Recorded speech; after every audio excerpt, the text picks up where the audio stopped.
Well,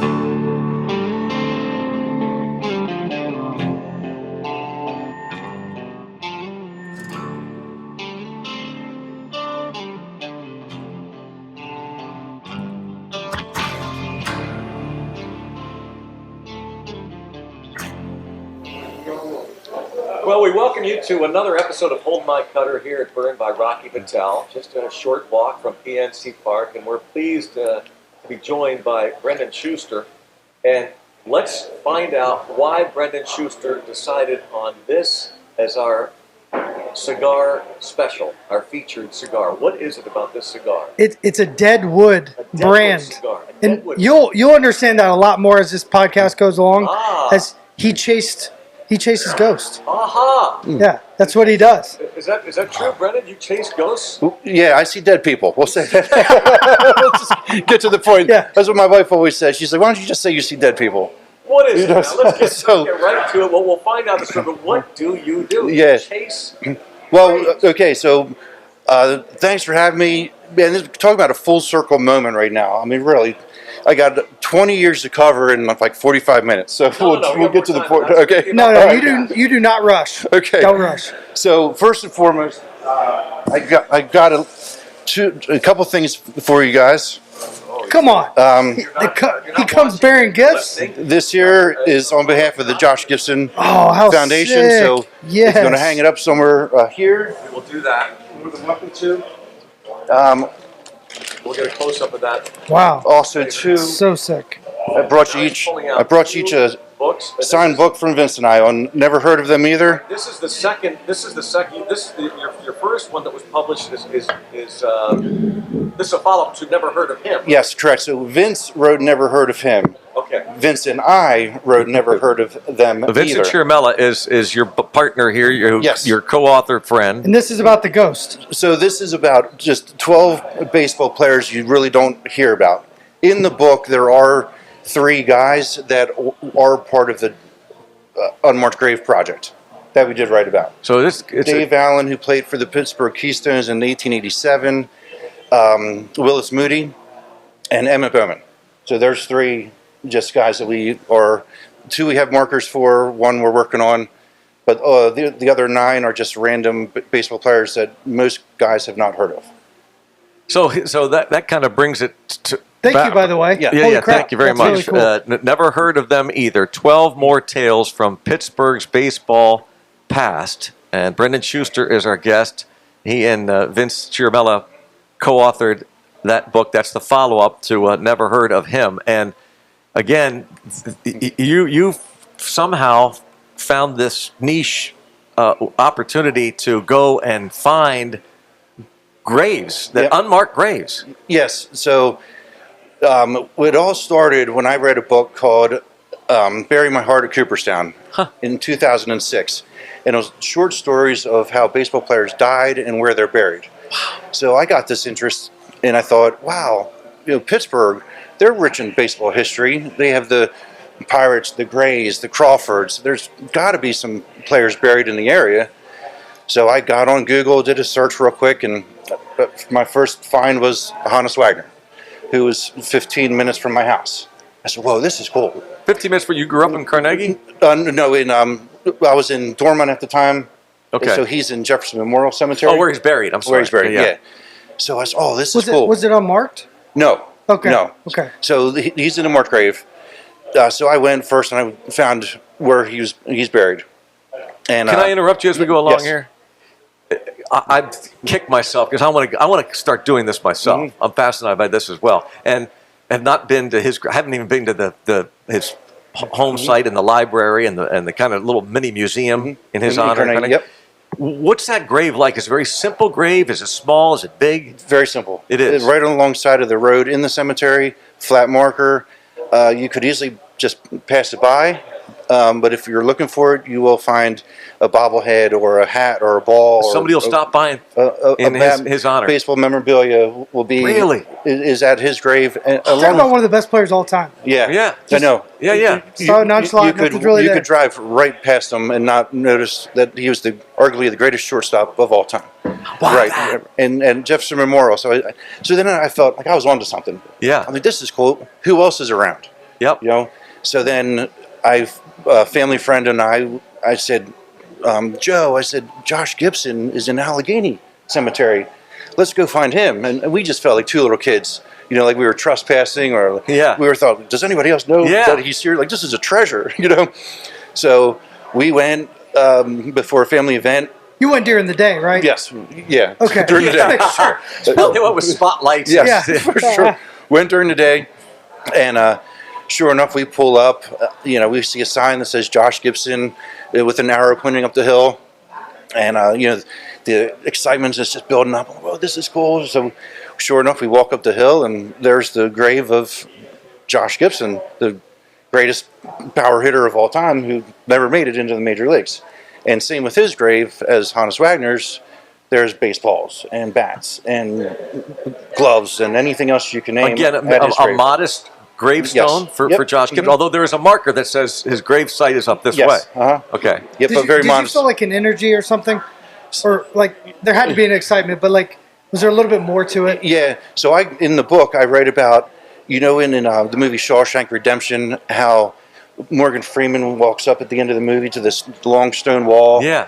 And he hears his friend's voice in the background. Andy. If you come this far, if you're willing to go a little bit further, and like you hear a bird in the background. Oh, Yes, yes, you know, yes. so you look around. So that's how I felt. That was the exact feeling. Wow. Am I by myself? Is somebody looking Finding at a me? grave, yeah. Who else is looking? Who else knows about this? Yeah. Am I allowed to be here? Yeah. You know, I've never really been to a cemetery before. What are the rules? You know, so there's a lot of questions. A lot of questions started as far as, okay, why Pittsburgh? You know, why are they buried here? Why this cemetery?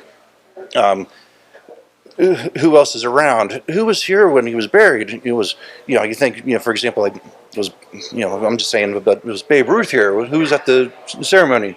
So the questions started. So that's kind of how things started for me in 2006. I had this feel to find the graves of baseball players. So fast forward a little bit to COVID. We're going to go to COVID. I was Well, that's busy. not a little bit. That's fast forward along. That's what, 14 years 14 you're talking. years. Yeah, we'll go 14 For years. over 14 years, were you trying to find grave sites So of players? during that time, you know, the interest was always there, but it really didn't take off until COVID. Okay. Because I was working, my wife was at home, Okay. raising So you had kids. it was the and stuff. time. You know, it was You had just the time. time. Yeah, But it was always there. I always had the interest, you know, reading books and just kind of wanting to do it. Okay. So, 2020, the COVID happened. We made an annual trip we would always go to Ocean City, Maryland. That trip didn't happen because of riots and COVID, but we still wanted to get out of town. So we went to the Smoky Mountains. I said, hey, while we're Beautiful down place, here, by the way. Just saying. I said, while we're down here, let's go see Y'all the grave of Shoeless Joe Jackson in Greenville, South Carolina. Ah. So it was like our first family trip we did together on a baseball journey. Yeah. Neat. So we saw some things for Shoeless Joe in Greenville. Did you see his little house that they Saw his house. It was Yeah. during the move. Yeah. So they Oh. were moving it only like 100 yards. It was right across from the ballpark, Yes. wasn't it? Mhm. Is that the one you saw? Yep. Yeah. Saw it. The beginning of the move. Didn't go in it Oh. because it was under Did you construction. talk to the woman, the curator there? Her story? Just curious. No. All right, I we'll did not. talk about that. Our post podcast. Another story. Yeah. Wild story about the woman who ended up getting involved. Well, share it now. And, well, I want to know. Well, I don't want to They stop wanna this know. momentum here. I don't want to stop the momentum. We'll get back to Okay. it. We'll get back to it. Dang Go it. ahead. To be continued. Yeah. Yeah. I'm on the edge of a seat now. Yeah. So it was Have another smoke. you know, it was the first family baseball adventure we went on. So we came back. I said, okay, well, let's find more. Who else is around? Hey, are you forcing your family into this? Or are they baseball fans? I wouldn't say I'm forcing them. Kind of. I met your wife. they're- She seems proud. You're Yes. She encouraging. seems You're really, really encouraging. cool. Well, she's Yes, my wife, Okay. Erica, is very encouraging of what I do for Yeah. sure, yes. And I mean, think about it, Brownie. Like he finds unmarked graves. So some of these families don't know. Yeah, but I know. But this is prior to this Right. But like, mission that he's on. He's has it his all starts kids somewhere, my friend. and his wife go to Joe Jackson's place. Like, we're going to Greenville. Did you find your shoes by chance? Shoes were there, balls were there. The original shoes, I don't think were there. I would have taken them. But Bronzed them up. Say Yeah. that so. so anyway, so then we were saying, okay, well, who else is around? Oh, Cy Young is less than 2 hours away in Paoli, Ohio. Let's go see his grave. Talking about being in the heart of Amish country. Here's you got an award named after the greatest pitcher of all time, and he's in the heart of Amish country. If you did not know, you would just drive right by the church. Really? And it's always the kids always say, "Oh, that's the trip we lost internet." So again, you saw the grave site, and you wouldn't know it otherwise. It's not a big sign. Correct. Small church. The grave is bigger. It's not a flat marker for him, but it does say Young on the front, Okay. or Denton Cy Young on the front. So then again, hats, balls all around him. Oh, so man. he sticks out once when you're in the Incredible. cemetery. But if you're not, Yeah. no clue. But he wasn't Amish, right? Right. Just buried in Amish But it was country. like a Wow. one-stop town. Okay, yeah. Yeah.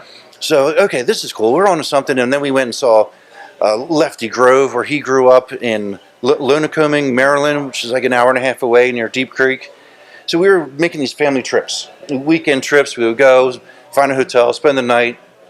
Based And it was around good. this, too, by the way. Based around In search of these baseball graves, right? Yes. And how would you end up picking these spots, though? I think I just did a Google search to see who's around the area. Okay. And that's where we found What do you Cy type Young, in Lefty Grove. Google-wise? Baseball burial sites around the Pittsburgh area. Pretty much, yeah. Pretty much. I'm gonna No right FBI now. calling you or anything? No. Yeah. I'm looking that up right now as we speak. Go ahead. So Yeah. things will start popping up, and then so you got to a point. It was 2020. We're in that year, and I see an ad on Facebook for this book called "Greats in the Graveyard." Over 100 over 100 graves of baseball players buried in Allegheny County. From managers, executives, basically Wow. personalities. 100? Over 100 players. I said, stop. Over 100. I only found like 3. Wow. I said, wait a second. You mean to tell me that there's over 100 in Allegheny County? So I quickly ordered the book, and I looked up the guy's name, Vince Charmella. Wait a second.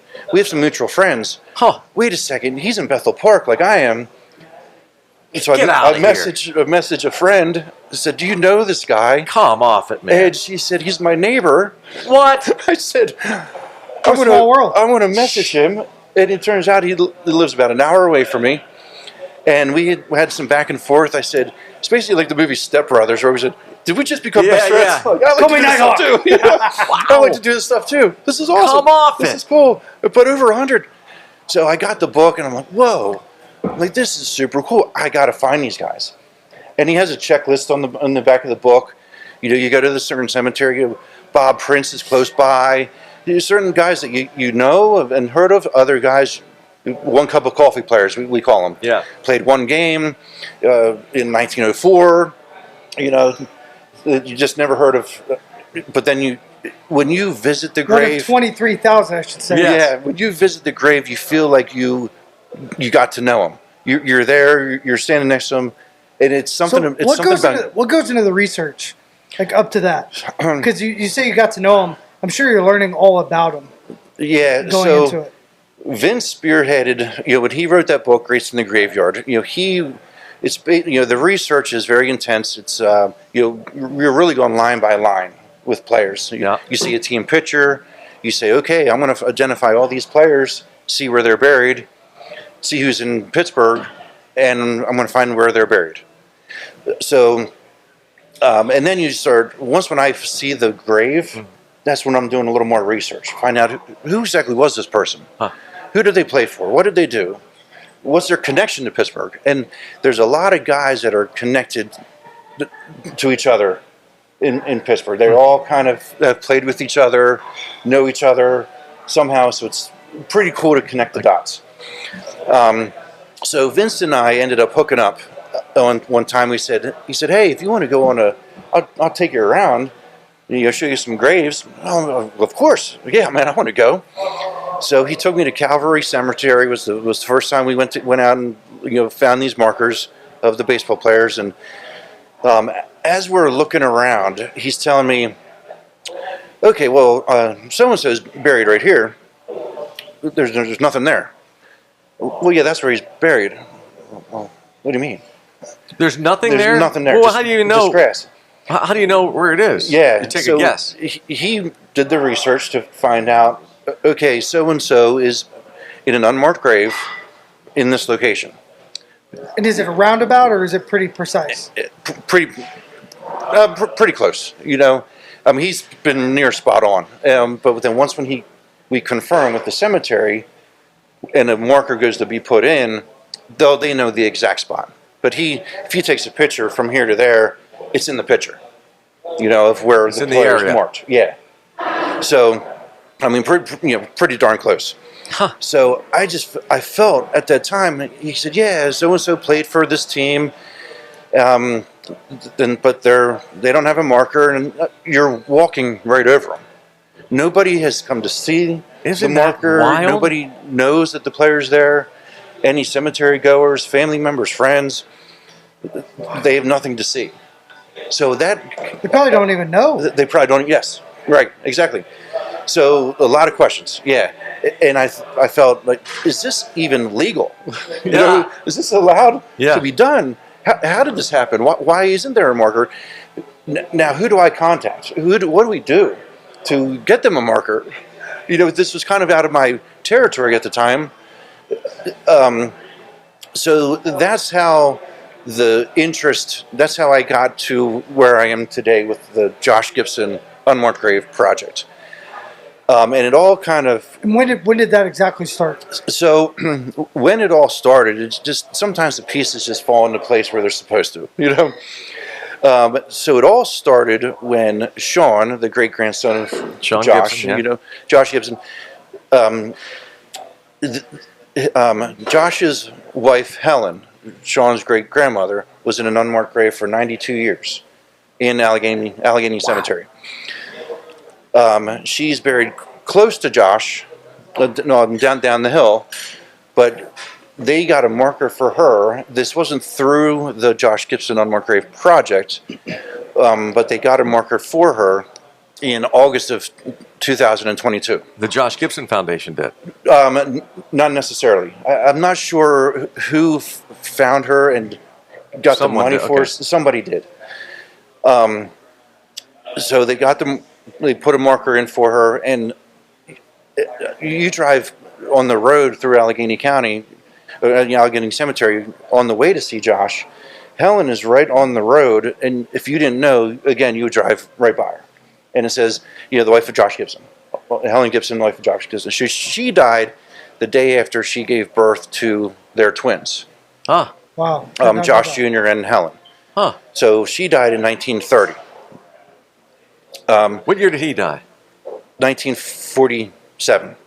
Okay. January 1947. Okay. His birthday is coming up in 3 days, December 21st. By the way, 1911, before I forget, I Googled baseball burial sites around Pittsburgh. St. John's Lutheran Cemetery, Uniondale Cemetery, Allegheny Cemetery, Votley Cemetery, the Homewood Cemetery, Southside Cemetery, Greenwood Cemetery, and PNC Park. PNC Park. Nice.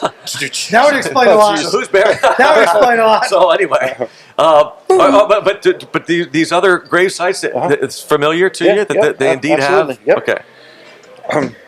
So they Who's buried at PNC? Well, Jimmy Hoffa. Stay tuned. stay tuned. Jimmy Yeah, Hoffa. that I'm not aware of, but I'm sure somebody is. Yeah, somebody's under there.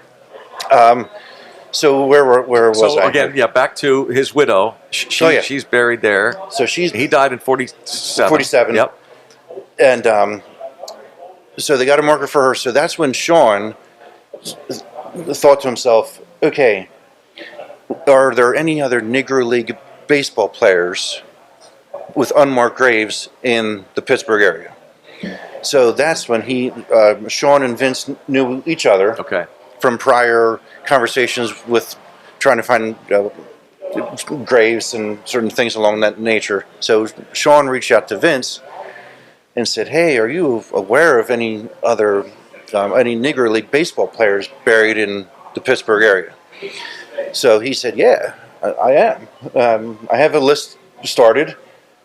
He said, "Okay, we're going to do a Josh Gibson Unmarked Grave project," which I then jumped on board in March of 2023. Huh. So there's 4 or 5 of us on the committee that we got a list of. Vince provided us the list of the players, where they're buried, and we was just conquer and divide and conquer. So I took 4 or 5 players. So and so took a couple players, and it was then our job to reach out to the cemetery to confirm that the player's there, to get the okay to put in a marker. We introduce ourselves of who we're working with. So that's how things started. But everything, we have to raise money for these markers that cost anywhere roughly $900. It's like $600 for the marker, $300 for the footer if the cemetery doesn't spot the footer. So we have to raise money for the markers. So it doesn't happen overnight. And then, so the first first baseball player marker we had put in was for a guy named Ernest Pud Gooden in July of 2023. Pud Gooden. Yeah. Played for whom? He played for the second Pittsburgh Keystones. There was 2 Pittsburgh Keystones, the 1887 team that only lasted 2 weeks, and then there's a second Pittsburgh Keystones team that lasted, or that played in like 1921 and 1922. So he was. Well, you don't hear much about that team, do you? No. Well, they must not have been very good. I guess they were dwarfed by the Grays and the folded and Crawfords. just didn't Yeah. turn out the way Okay. they wanted. Yeah. So all color team. Yeah.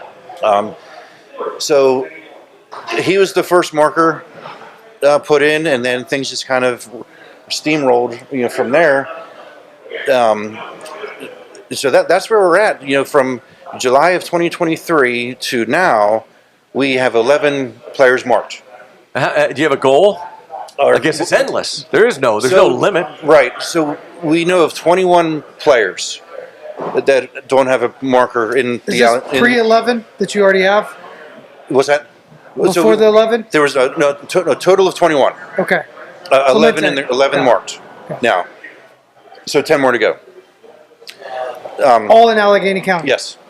That's Yep, crazy. all in crazy. Allegheny County. So But I'm saying beyond that, who knows where you go, right? right. So there's other players. One of 2 things. There's other players that, according to their death certificate, it says died in Pittsburgh. Burial information unknown. And where do you find that? Do you have to go to the courthouse? Because Really, it's obviously not digital. Find a Grave is a good source. A baseball ref. So it's really, if you're aware of a player, just Google search them. Emmett Bowman, Find a Grave, and it will give you the information. Most likely, it will give you that information. Oh, Emmett Bowman buried in Coraopolis Cemetery. If there's no plot information, no picture of the grave, most likely he's in an unmarked grave. So do you go then? So you can go to the cemetery or call the cemetery first and say, "Can you confirm with me that you have a guy by the name of Emmett Bowman who's born this year, died this year in your cemetery?" And they can confirm yes or no. So if it's not available online, we got to call the cemetery, and then they look through their records and say yay or nay. Brandon, you have priority as to who do you want to get in first? So And how do you do that? How we're prioritizing the markers is per cemetery. That's how we kind of. So you can kind of knock out more. We all at once? knock out the cemetery. You go cemetery first. Okay. Yeah. So there could be 3 in one cemetery, and you're going to get that done, and then Yes. go to the next cemetery. Yes, that's the game plan. I see. So when you find the player, they're at the cemetery, it's unmarked. Do you get to contact family? Have you gotten that privilege a couple of times? So I've been in contact with Willis Moody, Wayne Moody. Wayne Moody is the grandson of Willis Moody. Wayne wrote a good book that you should have on your bookshelf called The Real Story of the Nigger Lakes. Oh, wow. Excellent Real book. story. Yep. Real Story of the Nigger Lakes. So he wrote that book. And it's small world because he graduated a few years after my mother-in-law did in high school. So Please tell me he's from around here. Yeah. Of course. Really? Yes. Living around here? Yes, he does. I don't know exactly where, but he is in the Pittsburgh area. Wow. So I mean, the rich baseball history Oh, of come Pittsburgh on. is That's crazy. the point of Yes. Hold My Cutter. This is it. Hey, So we're ba-da-da-da. exposing all this stuff. So he's Introducing the grandson of Willis Moody, who played for the Homestead Grays in the early 1920s. Still living, an author. So we've shared a lot of information. We've gone back and forth. I hooked him up. I've run a Facebook page called Down from the Attic Vintage Sports. It's just a general interest page of anyone can post on it. But anyway, he started to share a lot of old newspaper articles of his grandfather, Willis Moody. So the story was out there, like, wow, he's, playing with all these other players that we know about. So that's one connection that I had with a family member. Did he know anything about this grave? So he knew he was unmarked, and he's in Chartier Cemetery in Carnegie. He has other family buried there. So his initial thought was that he wanted to do a stone on his own. He had an idea of what the stone wanted to look like. But we, over the summer, he reached out to us and said, "Hey, can you put my grandfather on the project? I'd like to get a stone put in for him." So That's we incredible. just last week we got that approved. I called Chartier Cemetery, and they said, "Yep, this is all we need is the paperwork from Rome Monuments. Is who we work with." Okay. And that's my next question, though, is so you have to keep kind of a uniform on this, I would think, right? It's fairly as simple as you can make it. Does any one grave get more letters on it No. than any other? Nope, it's a simple name, birth date, death date, Nigger League baseball player. Oh, that's it. Okay. Yep, flat marker, 12 by All the 24. same. Doesn't matter if one player is better than the other. No, correct. Okay. Yep. Or how many teams they played for, I see. anything. And so the markers are just one simple template of 'Cause name. I'm sure the cost starts to go up as you put more on it, right? Yeah. Sure. So now we're at a point where there's about 4 or 5 guys that we know what cemetery they're buried in, but we don't know where they're buried. So what do you do then? So one guy, for example, is Sam Streeter. He was cremated. He's in Homewood Cemetery.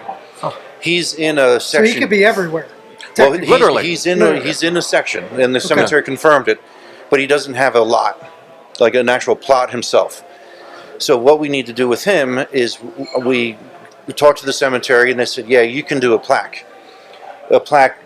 next to a tree along the road All right. for him," and that's a work in progress right now. So as far as how much we want to write on it, but just you can Well, that's picture an it. interesting dynamic now. You've introduced something here because a plaque is cheaper than the gravestone. You could write more on it. And so that's interesting. If you don't find the gravesite, or you could put a plaque up instead of a gravestone. So couldn't you? that's something we're working through the details with, because we've not done a plaque yet. Okay. We've just done the I see, markers. I see. So You could almost tell the rich history. So on a we're plaque. working. So you picture an historical marker, Right. the 1903 World Series marker right out Yeah, here. yeah. Something in that nature. Yeah. Although there must be policies in these cemeteries. You probably can't just start Yes. dotting all these Yes. cemeteries with historical markers. Right. So you got to get the approval. Every cemetery is different. Yeah. I say that they have a different personality. Some are well maintained. Some are more helpful than others. Some you call them, they answer right away. They give you the information right away, or they'll get back to you within 24 hours. Others, not so much. Others were, well, this guy here, good luck Ha! talking to that cemetery Ah. because of this reason. I think it'd be really cool if you go up to a cemetery and there's a plaque and it tells you some of the people that are buried there. Well, yeah. Yeah. So Yeah, but again, I don't think that cemeteries. I don't think they really care.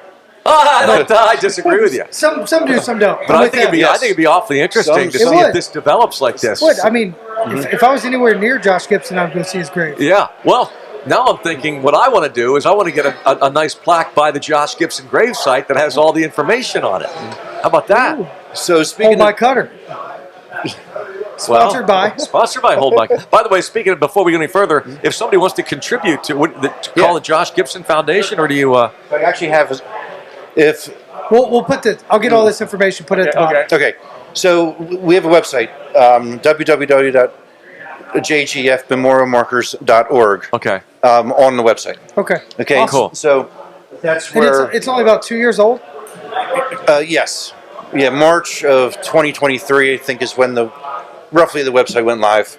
Okay. Cool. So on the website, it has the players, the cemeteries, a little bit more about the Unmarked Grave, a little bit more about the project, and then there's a donate button on the right-hand side, very simple to fill out. If you want your name on the list, once when you donate, you can put your name and information out there. Man. If not, you can go anonymous. Leonard Lee is our director, producer, and sidekick. What do you think of all this, Leonard? Len, we call him Len. Len Lee. Len, Very amazing. I think it's cool that. is he on? Can you hear me? I can't hear him. Turn I yourself got up. you. We're working. Can you hear me Crank now? it up. How about now? You There got we me go. now? I can hear you now. What were you saying? He's like AT&T He's guy. behind the Verizon lights, guy. so we Can can't you hear see me him now? right now. Can you hear me now? Behind the scenes guy. Yeah, But honestly, the fact that you're going out your way and doing this type of research and just keeping keeping the culture informed, I think that's big, especially in the baseball community, the black culture as well. I think that's kind of amazing. It's amazing. And It really is, isn't it? It's keeping these stories alive, Absolutely. And I'm always been a big fan of Rocky. I'm from the Philadelphia area. it looks like you're a big Hey, fan. I've always liked Rocky. You and McHenry. And I've always liked the story of the underdog, and these guys who played were just as good, if not better, than the players in the major league, but they weren't given the fair chance. I mean, all they had to go through. I mean, they're playing 3 games a day. Yeah. I mean, it's no joke. Uh-huh. Bad bus rides. Yeah. Yeah, absolutely. It's crazy And then to think. for them to perform the way they did with no sleep or sleeping on their suitcase as a pillow, Yep, the worst equipment. worse equipment, and to go out and perform the way they did. And do it with joy. So I do enjoy, and baseball. We've talked about this on almost every one of our podcasts. Baseball's about stories, 100. and nobody has better stories than the Negro Leagues. I mean, because they love baseball so much, they wore it on their sleeves, and they just some are, just like any story over the years, don't know how much truth there is to them, but. The one about Josh Gibson hits a pop-up in Pittsburgh at Forbes Field. You know that one? Yep. Pop-up, so high, didn't come down. They don't know what happened to it. Next day they're playing It's in Washington. hovering Next day they're in space. Washington, D.C. A fly ball comes out of the sky, is caught. The umpire says, "You're out," from yesterday in Forbes Field. Yep, exactly. That's So that's how amazing. these stories come about. So He's like Paul Bunyan. Yeah, right. Absolutely. So, and to hear, Cool Papa Bell. Oh. Oh, he was so fast. When And he their would. nicknames. Could turn Yeah, the the Cool Papa nicknames, Bell. yeah. Is he the one that could turn the lights out? Yep, and he'd be in bed Get before out the of lights bed. turned out. Yeah. That's You're where back Ali in bed. got it. Yeah, Yeah, yeah, absolutely, yeah. There's one where Cool Papa Bell's so fast, he is a single up the middle.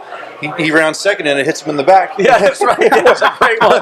That is so great. You had that problem, didn't you, Brian? Yeah, I did, absolutely. Still do. So I got to share a story with you how I got interested in black baseball in Pittsburgh. Yeah. So in 2006, the same year where I really started hunting for graves, ironically, is I went to Cooperstown. And that was the same year that about 17 Negro League players were inducted into the Hall of Fame. It was that year where my mother-in-law told me, she said, when you go up there, see if you can meet Buck O'Neill. Oh. Never heard of him. Didn't know anything about him. Okay, sure. Okay, I'll keep my eyes open. So sure enough, on the main street in Cooperstown, signing Buck O'Neill, 3 o'clock. It was 2:30. Wait. Was that just random? Yeah, Just happened to be there. random. Yeah, That's crazy. I was with my buddies and I love stuff some like family. Just random. I didn't plan it out. It was just, wait. Did she know? She knew he was going to be there. but Okay, she didn't know okay. any detail. Wow, that's Okay. crazy. I love that. So, okay. Well, wait. Buck O'Neill, the name sounds familiar. My mother-in-law just told me, okay, guys, I'll catch up with you. What a great mother-in-law. Yeah, Oh, really. So I got in line. Okay, I was the third one in line, and I just didn't know who he was. But the oldest living Nigger League baseball player at the time, 94 years old. Why not? When in Rome, you know. Probably didn't look 94, did he? So he. When in Rome, by the way, Rome cemetery, Rome grave site. Yeah, exactly. Right. Gravestones. Anyway. So he pulls up in his car. He was riding shotgun, and he gets out of the car. And now Brendan is actually standing up out of his chair and strutting. Oh, Buck O'Neill he's got a swagger to him. a swagger, but by the way, with a gigantic smile on his face because he always smiled, smiling ear to ear. He had the swag to him, and I don't At think 94, the I don't swag. think he meant. That's it just could the way have he been walked. Yeah. Could have been a hip issue. I don't know, but he was Joe Cool. No, Yeah. that's called a gift. Yeah. You know, Yeah. and I said, well, like all of a sudden, you hear the stories about him. It's so true. He like lit up the room. Okay. He comes out of the car. Hey boys, who we playing today, boys? Unbelievable. Hey girls, how you doing today, girls? Oh, okay. Yeah. All right. He sits down. I said, okay. Now I'm like starstruck. Now, what am I going to say to him? He's just made this big impression on me. What am I going to say? Okay, think. Big brain. Pittsburgh, Grays, Crawfords. He had to have played in Pittsburgh. He just had to. So I get up in line. I said, hey, Buck, nice to meet you. I drove all the way up from Pittsburgh to see you. And he stops. He put his Sharpie down, looked me in the eye, and said, Pittsburgh, the north side of Pittsburgh. I love Pittsburgh. And he just went back 70 years. To when Regaling he you was with playing. stories You about- could see this happening. Oh, yeah. And we both just flashed back to a time when he was playing just like that. And he shook my hand. He said, take care, young buck. Wow. I said, I swear, it was like magical. Unbelievable. And then you read these books and watch him on YouTube. He's the coolest guy that ever lived. Oh, he's. That's You amazing. know, and I. You know, well, I'm sorry, I don't want to interrupt you, but you were at an event we did weeks ago up in Newcastle, Chuck Tanner Day, and people got up and talked about Chuck. And Chuck was one of those rare people that when you're in his presence, he made you feel better about yourself. You walked away like, I want to spend the rest of my life just hanging out with this guy because I feel so good about myself. What made him? It just, some people, and a handful of my lifetime have had that effect. You know what I'm talking about, Brendan, because you know. So I'm right now listening to old audio tapes that I have. My wife saved boxes of old audio tapes when I was doing minor league baseball, and we had Buck O'Neill in a booth with us for a couple of innings once. And people have asked me, "Oh, your memories of your career, your minor league career. I spent 5 years doing these games." That's at the top of my list. He came in for a couple of innings. Can we and to just- digitize that? That's amazing. Yeah. We got to get that. I'm looking. I'm looking for it because you know what I'm talking about. Because you had the moment with him. Yeah.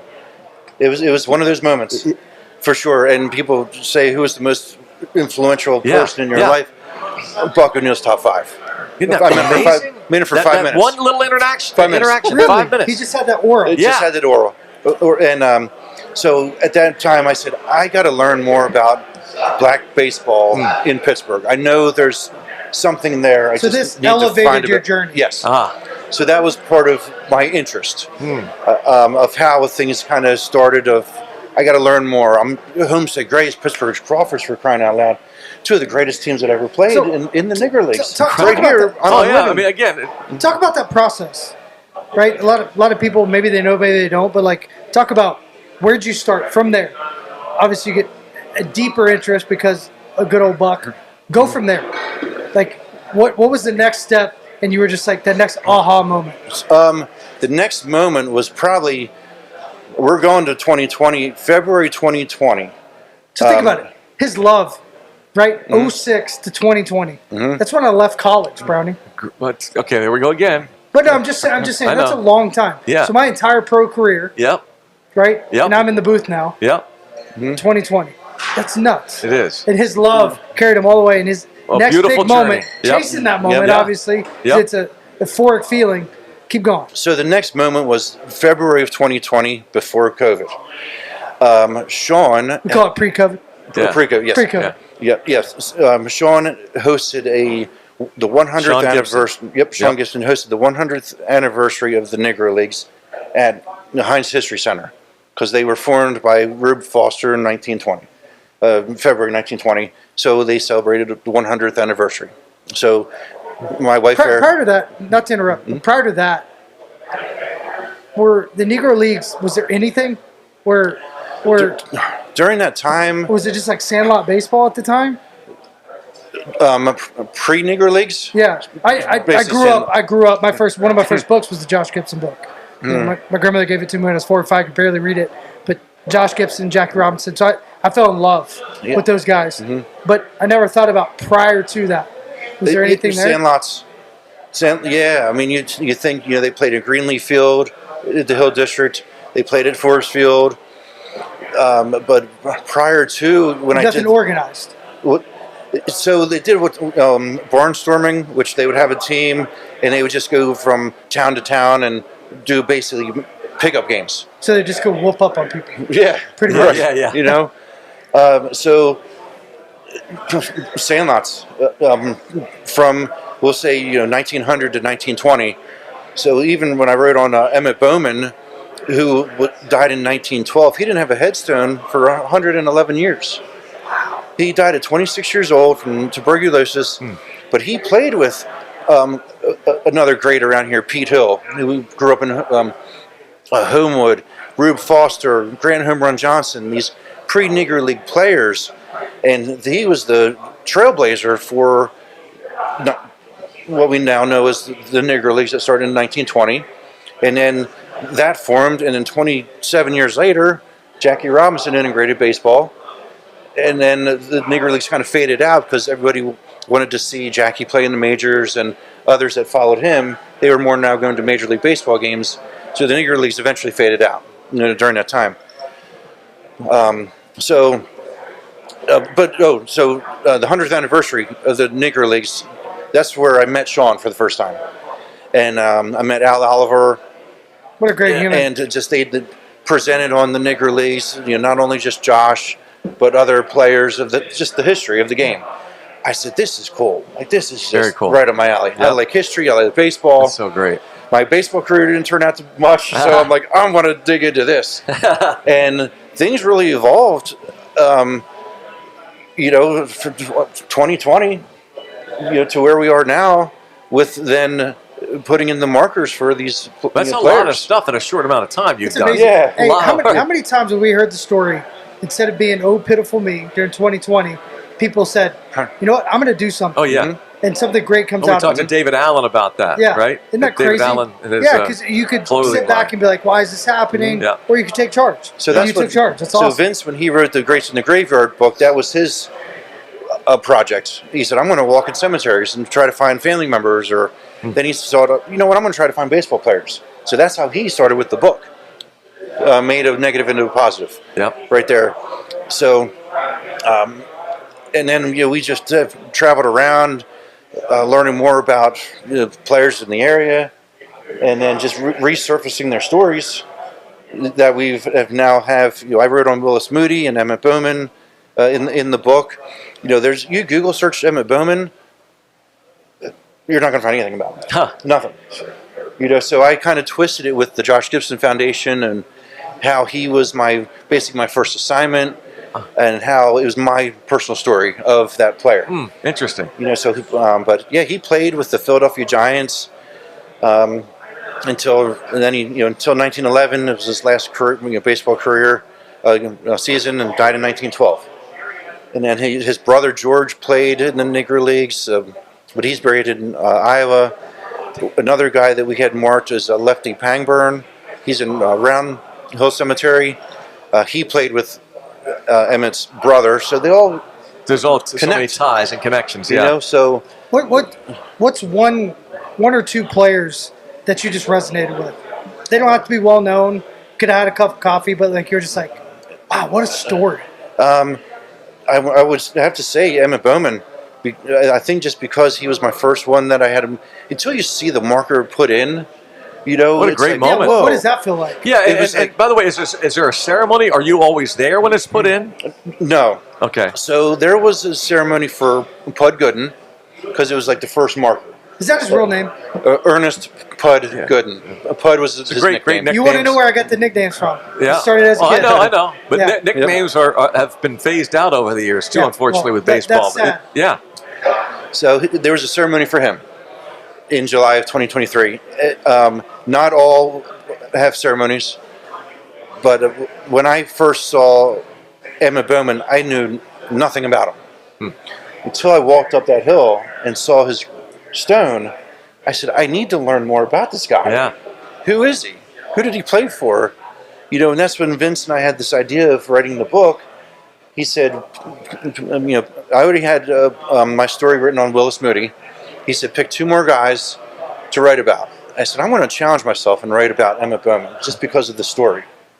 And, you know, you can read about it, how I walked up and the sun shining. And it's always, Man, neat. you know, I just expressed how it was and Yeah. how it happened. And then I said, so if they were marked, if there was a story on them in the newspaper, if there was a story on them in the newspaper, it was on the back page, very bottom. So they didn't get the credit or the spotlight that other, like your Hannes Wagners of the world or Christy Matheson's were getting during 1903, 1910, the time.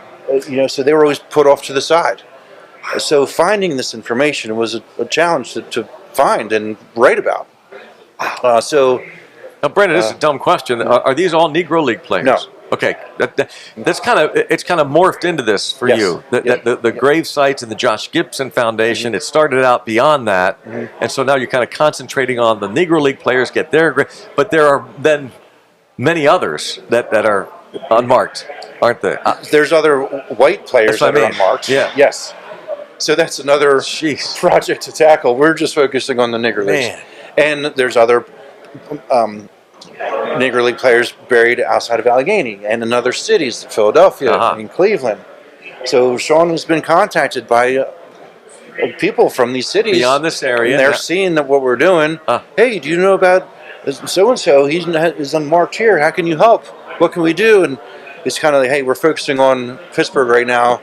Maybe, after we're finished, we can further extend the project. But until then, we're trying to focus on Allegheny County right now. But You have 11 left that you know of? So now there's 2 that are in progress, 3 more that we got approved for Allegheny.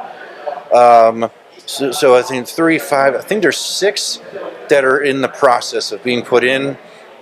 So that would put us at 17 put in to start the spring of 2025. Wow. And then there's like 4 where we have to decide what we're going to do because they're not going to get a marker unless somehow we're told where they are in the cemetery. But we're working on plaques and other things. How many people do you have working? Not just you and Vince, right? Yeah, it's me. You 2 are pretty much it, though. Me, Vince, Sean, Chris Cox. But I'm actually doing the research. Mainly me and Vince. Yeah. Man, what a And project. you love it. Oh, love it. Yeah. I could tell. So another story to share. Last August, I was helping run the Josh Gibson booth at a Pirate game. And a teacher came up to me from Seneca Valley and said, "This is so cool. I need to do something with my 7th grade class. Can you help me?" So me and him hooked up. His class raised Field trip. money. They Raised money, and he created the awareness of how to keep and preserve history. So I worked with him through the beginning of this year. That's a brilliant idea, by the way. So the kids, what the kids were doing, they would get on the morning announcements, and they would say, "Hey, we're raising money." I can't think of the guy's name offhand, but raising money for a grave marker. Any dollar you donate, you get a lollipop. How about that? And no, they made flyers, they made banners in their cafeteria. How super neat cool. is that? Wow. So, and then I went in March to Seneca Valley, and they gave me the check for what they donated, passed along to Sean for the foundation. Oh. And they're there was a good group of them that really just were passionate about it, and they just had a smile ear to I ear. think it's how they're named to something. Yeah. So it's a lot when you're the little. Seneca Valley, yes, correct. Seneca Valley did a news article on it, but I always think too, I said, wow, what did I just do there? These kids are not going to remember a math test or a math lesson or learning about something here in 7th grade. What are they going to learn about? I remember in 7th grade, I raised money for this marker. Absolutely, they will. This guy was in an unmarked grave, and we were on TV, and we met Sean, and this guy came in, and It's because you're giving them ownership. So it's That's it was special. given ownership. That's crazy. And that was like, I look back at it, I said, I was really a part of that. Man. So it's spreading. So you got to do that again, right? Yeah, right. You got to figure out a way to do that again. So exactly. So other schools in the area, other certain events to spread the word, to create the awareness, preserve history, retell stories. It's just something that I What a great just labor love of to do. love this And is, I'm- huh? So, big picture, dream a little for me. What's the dream? That there's no unmarked graves? Or is that too big? That's there's a guy in Illinois who says there's about 3,000 players in Negro League players in unmarked graves. 3,000? Around the country. Yes. Wow. Yeah. So Sounds like another team up. I'm just saying. Jeez. there's I know. So it's a never-ending project. Here in Allegheny County, we can get to it quicker Yeah, than yeah. the other ones Yeah. that are still First unmarked things first. nationwide. How we're ever going to get all those, Yeah. or whether we'll be a part of From that. cemetery to we're- cemetery. We're a part of this Yeah. in Pittsburgh. Yeah. But dreaming wise, it'd be cool to get all. Certainly, Yeah. you certainly, and Think about how I many think books too- you'd write, Right, that too. right? Yeah. Because, I mean, if they have unmarked grave, think about the story that's untold. Yes. You know what I mean? So the wheels are already spinning for a possible other book down the line of what I could do to write my own book. Yeah. Yeah. So it's to keep these stories alive, and it's pretty fascinating. It's strange to know that there's so many in unmarked graves, but it's raising that money, creating the awareness, Yeah. getting them So many a marker stories. that they deserve. Has the MLBPA got involved at all? I'm not sure to an extent of how much. Maybe we need to call them. Yeah, I sounds think good this to me. is something that they would really get behind. I mean, Yeah. you got to think there's not even 24,000 guys, including the Negro League players, that have even played the major leagues. So if you put that in perspective, I don't know if you're going after minor league players too. If you are, kudos to you. But I mean, think about it. There's no reason why they wouldn't want to get behind it. Because you talk about Yeah. 23,000, you got 3,000 to go, Negro League wise. Woo! Yeah. We got work to do. Yeah, right, exactly. Wow. So every marker that we have installed, we have a sign with a QR code, just identifies the player, so it kind of gets the attention Oh, when somebody's walking by. Oh, who's And this? that's on the grave? It's so you have the marker in the ground, and then it's just a sign that's in the ground, staked, just Oh, like man, a yard that's sign neat. that says per the Josh Gibson Foundation Unmarked Grave Project. So cool. Here is Emmett Bowman. He played for these teams, and then a QR code. You can just use your phone, get on the QR code, and it'll go right to our website to give them more information on the player. Fantastic. So that's how that kind of ties in there with just creating more awareness That's of so And this these all players. started with the interest in '06. Yeah, which is so cool. Yeah, Look where it is now. To come full circle, almost 20 years later, to say I'm sitting here with you guys right now talking about. I read a book that I was inspired by, and now I wrote a book, and now I'm. Did you ever think you'd write a book? Because Not this soon. What do you do for a living? I work at GNC, so I'm international So, fellow wholesale. meathead, my friend. Oh, man. Hey. So 20 years with the company now. Wow. So a Pittsburgh company. Yeah, Pittsburgh company founded bleed in yellow, don't you? 1935. Or gold. Yeah. Or gold. Yeah. So I've been in the area since I was 18. Went to Slippery Rock, and my wife was from here, and the rest is history. Stayed in the Pittsburgh area. I had family that lived here in like Monroeville and Bridgeville years ago. I never met them. They were relatives. But anyway, it just all comes together. So, yeah, to say, read a book that inspired me here, and it just kind of happened where Vince said, "Hey, can you write a couple players?" And I said, "Sure." And then he's like, "I'm going to plug it into the book, and I'll put your name on the front cover, and then there's pictures in there. I talk about our family trips and the kids, and just how I started doing this, and how where I am today." Hey, Brendan, how many grave sites total have you visited? Not just the ones that you've put markers in. So any idea? I've tried to keep a list. What would your guess be? It's not accurate, but it is roughly 100. 100. Yeah. And is there one that stands out as the most impressive? Because we talked about those unmarked, but what about maybe the most impressive headstone that you've seen? Nellie Fox. Nellie Fox, which he's You buried don't have where? to think long for that. Nellie Fox is in St. Thomas, PA. St. Thomas, PA. St. Thomas. That's where he was from. Played for the White Sox, a Hall of Famer. He had over 3,000 hits, and 90% of them were singles. So it just goes to show, So we wouldn't hit even the make a ball, team get on nowadays. base, Yeah. But his marker was cool. I mean, you could see it a mile away. Is that up north central PA? Where is that? St. Thomas. It's central, more south central. What? Lower. You said you could see it from a mile away. What do you mean? Well, Was it lit up? No, not kind of exaggerating, but you pull in the cemetery. I live in exaggeration. It's a big marker. So it doesn't have fireworks on it or anything, but it's a big marker. When he was inducted into the Hall of Fame,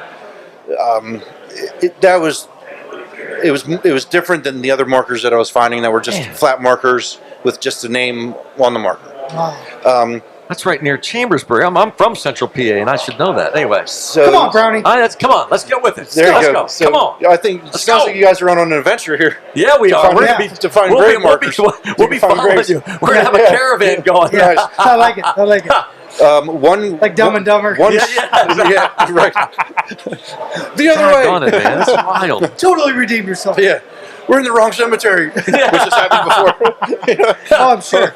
How many times have you just been completely, like, either dumbfounded or lost? A handful of times, yes. So it is helpful if you're prepared. Yeah, I mean, When you're- I when use you're Google looking. Maps all the time. and Google Maps? It wears me out sometimes. Especially if you're traveling away from your home. Yeah. So if you know where they are, if they have a pin on them, like a GPS marker, which is helpful. So okay, he has a marker, easy to find. We can pull in, and the GPS will take us right to where he's buried. Judy Johnson in Wilmington, Delaware, great example. They were coming back from the shore. I knew he had a marker. That's where he was from. The cemetery was not marked at all. I put on the GPS marker, drove right up to him. If he was not marked like that, there was no way I would have been able to find him. No way. Wow. So that is helpful. Is there anybody you found not in a cemetery?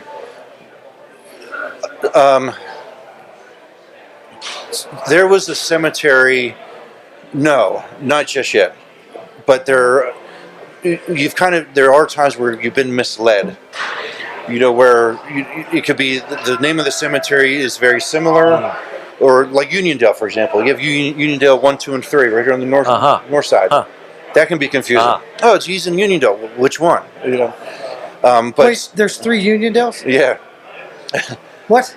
yep. There's a 1, 2, and 3. Yeah. Yalzer, not a Yinzer. Explain. You are a Yalzer. Explain why you're a Yalzer. Because I'm from Tennessee and now I live in Pittsburgh. He's I'm a Yalzer. Yeah, it can't be a full Yinzer. It Love can't be a full y'all. So I go with the Yalzer because that's how we use y'all. It's the same way you guys use Yins. So Yalzer, Yinzer. How can there be 3 of one place? I mean, Tennessee's confusing. Listen, from the South. That's just We how make they're things named. very There difficult. are towns around there. 3 is unusual. They're It's boroughs like thing and towns 1, around. thing 2, Yeah, thing 3. Or there's a cemetery that's split. Yeah. Or like Nellie Fox, you have there's a cemetery in Cooperstown. Or okay, here's a cemetery, but the road goes right through it. So what side is he on? You got to split it. Yeah. How do I know where to look? But I interrupted you, that by the helps. way. I think I interrupted you. You didn't, the details on the Nellie Fox, why that was so impressive, that gravesite. What made it so impressive? Well, it was a big marker, and Just it had huge. huge marker. Okay. And it was different than other markers that I found. Did it have a lot of details? Yes. Okay. So cool. It had details on it, and it was just different from the other flat markers on the ground. So that was like my first cool marker that I saw. But was there also a story about Rue Baudel, though, in Prospect, PA? Why that was so unique? Rue Baudel is buried in Texas. Oh, by the way, a Hall of Famer, former Pirate in the early 1900s. Yep. Like 4 years with Louisville How'd you get there? and Pittsburgh. He was one of the guys that came over from Louisville to Pittsburgh. Barney Dreyfus, right? I Wasn't believe he? I so. think he was, yeah. But I think. he was a strange character. Very strange character. But he lived in Prospect. So there's a historical marker for him. Okay. His house is still standing, which is going to be torn down soon. So that's just, even though he's not buried here, he's from here. Historical marker here. One guy I found who played for the Grays, Smokey Joe Williams. He's in Suitland, Maryland, Another great nickname. near Washington, D.C. Huh. I said, oh, he's an easy stop on the way home. Meanwhile, we pulled into a cemetery. We weren't sure if we were in the right cemetery. And after walking around the cemetery for almost an hour, I said, Erica, let's just go. Like, forget it. The kids are tired.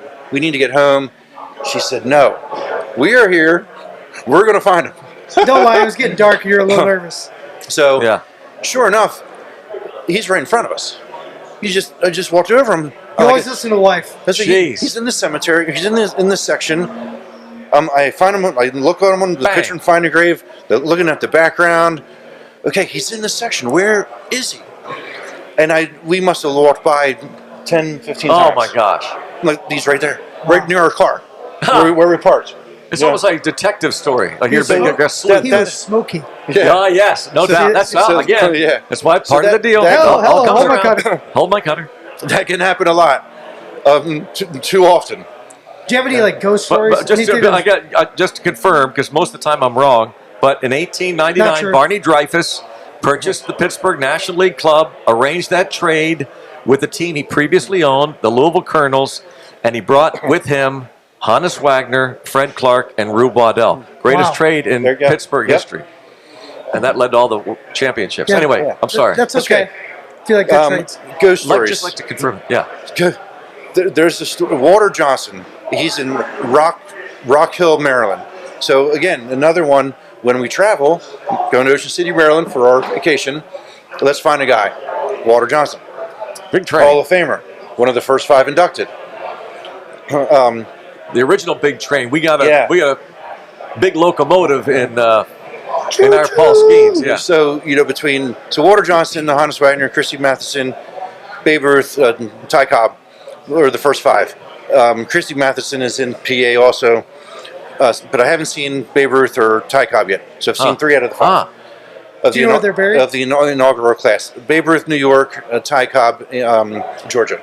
Okay. So Walter Johnson. So we went and found him on the way to the shore. Got to his grave. His grave's right along the wood line. There's a book. There's balls.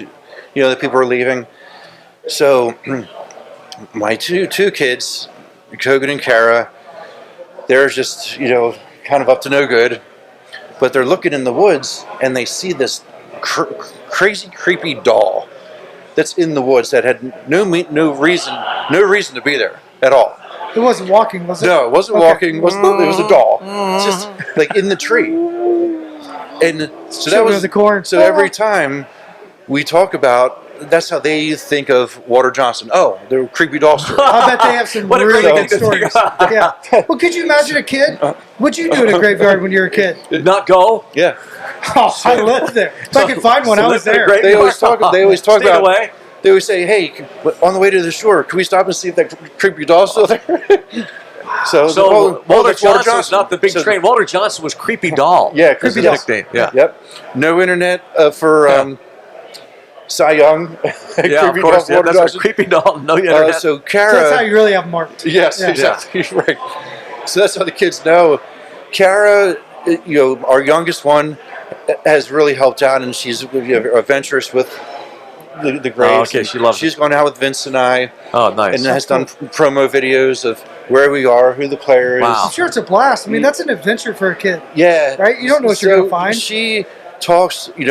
She's a Philadelphia fan like I am. She's Daddy's girl. Boo. Are we still live? And cut. So she talks to her guy friends in school, and she'll say, "Okay, oh, do you know who Hannes Wagner is? No. Do you know who Josh Gibson is? No. Do you know who Frank Miller is? Do you know who Pud Gooden is? Do you know who Emmett Bowman is? Wow. No. You call yourself a Pittsburgh fan, and you don't know That's who so these guys great. are." Good for her. That is Good so for her. great. So That's she great. is aware of the project and Tremendous. what I do. So it's teaching her. and She's she on board just with it. Soaks Oh. it in. So I always say, like, she's going to be a baseball executive someday. Absolutely. I love How it. old is she? She's 11. That's great. Oh. What So- fun. Name dropping, like no problem. Yeah. That's great stuff. But that's Was where we that the stand. test when she brings her first date home? I always think about being Uncle Mike from Bad Boys 2. So terrify whoever comes home. Are you going to give them like a test? I thought Do you about know it. Honus Wagner? Well, she'll have done Huh? Do you that know who Ty already. Cobb is? She will have done that already. What about Josh Gibson? No. Beat it, nerd. Yeah. Where are they buried? Yeah. Yeah. Right? Yeah, Let's but go to she will have cemetery. already done that. Could you imagine? Yeah. Well, But by maybe the time they get there, she could be smitten. Yeah. She's smitten. she's not going to be Shouldn't see smitten. it. Somebody doesn't know the Flying That Dutchman. kid's eyes are He getting ain't coming to the this house. big, like, ah! Ain't no chance. Yeah. She ain't stepping one foot in the Schuster house. Yeah. This guy doesn't know about Hannes Wagner. Ooh. I'm taking him to a cemetery. He might be back. I don't know. Oh, but yeah, we're going right, to a right. cemetery. Yeah, I like it. I like it. I like it. Yeah. Well, Oh, I'll tell you, okay. what an absolute blast, man, to have Oh, you it's a pleasure, on with us. man. And, Super cool. and you said before that you were a big Legend. fan, that you were you loved Hold My Cutter. It's your favorite podcast of all. 100%. You're aware by now, we just found this out, that it's a top 25% listener response podcast around true. the country. And we're thrilled that you joined us. Thanks for Brendan. having me. An honor to be here. Appreciate the opportunity. honor's ours. and We had look a forward blast. to work with you guys again. Absolutely. And we're going to go searching for some graves when we Uh-huh. leave here. And maybe we'll do a live podcast from one of the grave sites, a cemetery. I like it. At Wouldn't that be night. something? Leonard, that'd be all right with you? I'm down, man. Let's do it. Let's do it. Let's do it. See you next time on Hold My Cutter.